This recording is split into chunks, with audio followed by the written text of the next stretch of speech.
Is the mortgage crisis about to get a whole lot worse? Hey, it's Chris here from Property Abundance, and in this episode we're going to be looking at the mortgage market because there have been some changes recently which are having an impact on the market, and what we need to do as investors is understand, well, is that actually going to help us or is that a threat long term? So let's dive into this. Now, worse is obviously a subjective term. Worse to some people might be better to others. For example, right now in the last couple of weeks, we've had the 100% home buyer's mortgage introduced, where the bank will fund 100% of the purchase price as long as you meet a set of criteria. Now, I'm sure to those home buyers, 100% mortgage doesn't feel worse.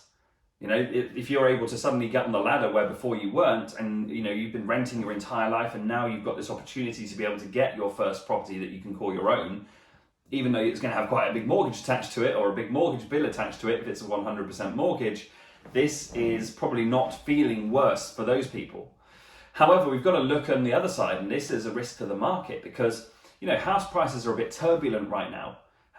We've had a couple of months where we've had drops in house prices, then they came back up, then they dropped again.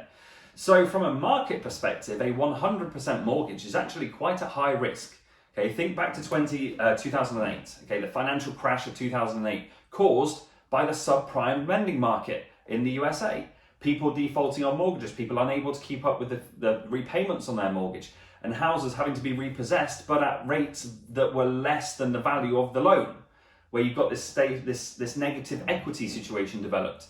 So banks were facing an asset sheet where the property price was worth less than the amount that they'd loaned for that property. Now, if you get a dip in the market, you could have that kind of situation arising again. So it's almost like, well, what are we now, 2023, 15 years on from the 2008 financial crisis, and it's like we've forgotten what happened. So again, I see it from an investment point of view, from an economical point of view, as quite a risk. Now, again, look, they stress test it, they make sure people can afford their mortgages, they make sure they're not going to suddenly default on those loans. But situations change, right?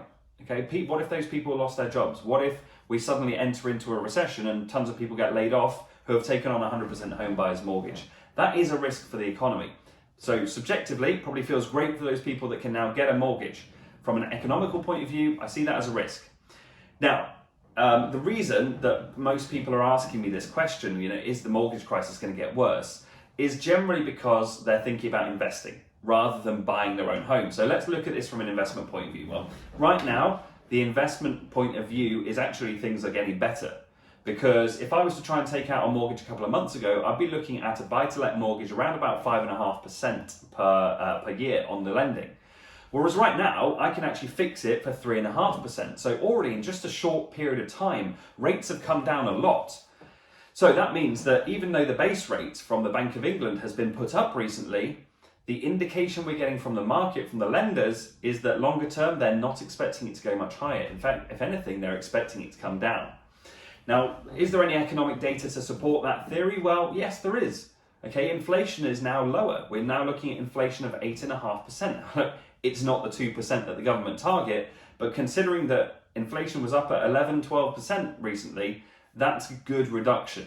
Okay, now that is a trend in the correct direction.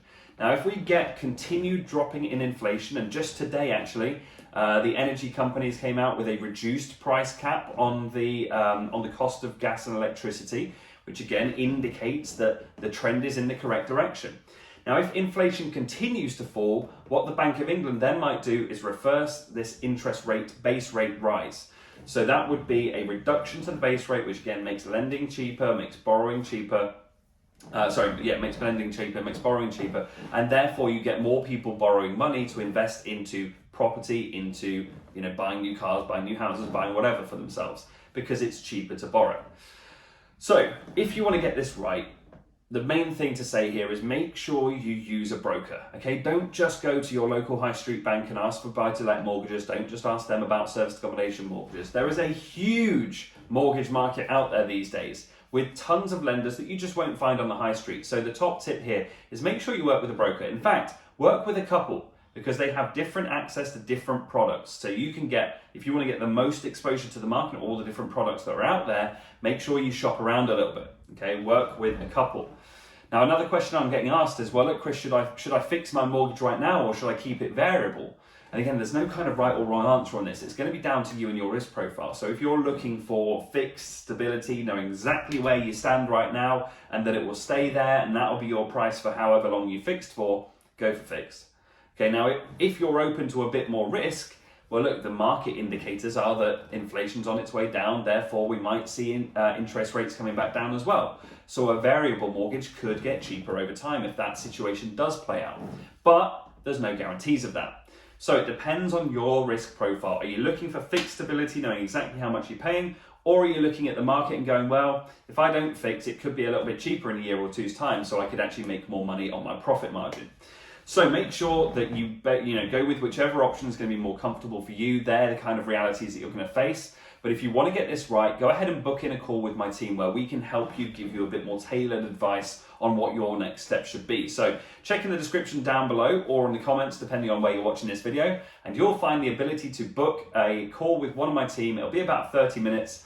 And on that call, we'll just help get to know you, get to understand where you are right now, what you're looking to achieve in property, and then we'll get you clear on what your next step should be. So if you want to book that, the link is in the description. Other than that, guys, if you found this video useful and you want regular content updates like this, please do me a massive favor. It really does help the channel if you just can click that like button, drop a comment on what your biggest takeaway from this video was, or if you disagree with me on anything, I'd love to hear from you as well. What do you disagree about? What's your perspective on this? And make sure you subscribe to the channel to stay up to date with regular property content straight out of my own 7-figure property business called Trade Stays. Other than that, guys, have a great rest of the day and I'll see you soon. Bye-bye.